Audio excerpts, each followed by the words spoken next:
myself a slice of time when the wind blows, when the river meets the sea.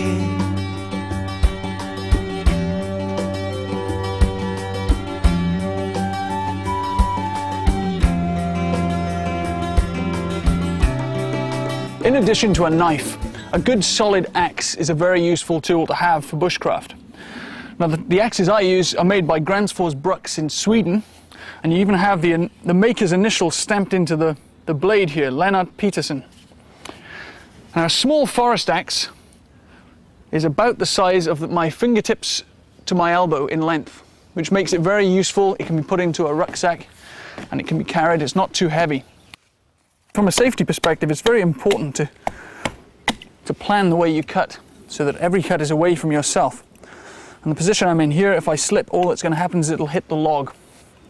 So what I'm doing is just shaping the handle of the spoon now. And an axe really does take a lot of the effort out of carving.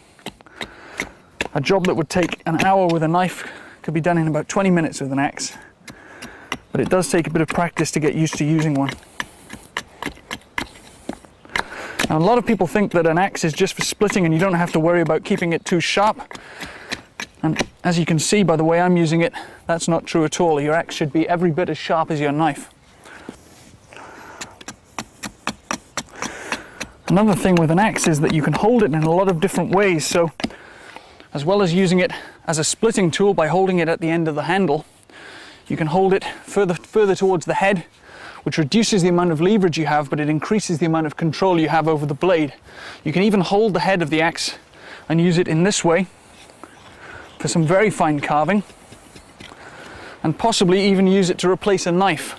Under certain circumstances, this could be used for fine jobs like preparing game, or even making the hearth for a fire bow. So in many cases, if you have no knife and you have an axe, you're probably better off.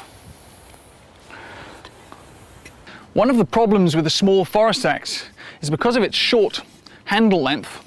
If you try to use it in a standing position, it'll just come into your leg. So a good way to avoid that is to stand astride a piece of wood. So I've raised it up just an inch or so on another piece.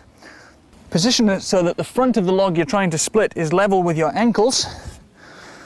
And then we need to deliver a short, sharp blow.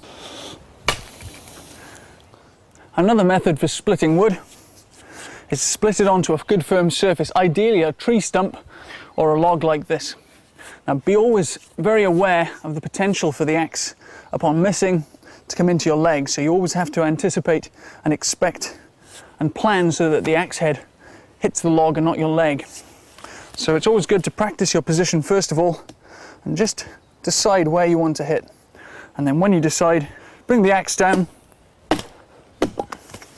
and split the wood. This is a very useful thing to have. As well as using it to sharpen an axe, you can use it to sharpen a knife. And it's a diamond steel. And basically it's a piece of steel that's impregnated with industrial diamonds, and if you look very closely in the sunlight you can see it twinkling. And these are these miniature diamonds. So as we rub our blade against the metal surface, the metal's worn away, exposing the tips of these diamonds. And the way to use it is to very carefully, running in very small circles,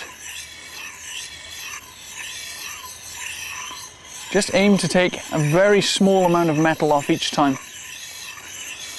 Now by doing it in this position, it allows me to see the exact angle of the blade as I'm running it. So once you've done one side of the blade, you can then turn it over and start working on the other side.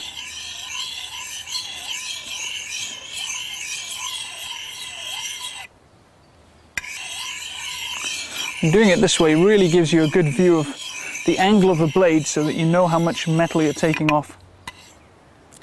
And that's a pretty good edge. I'll be waiting, cut myself a slice of time when the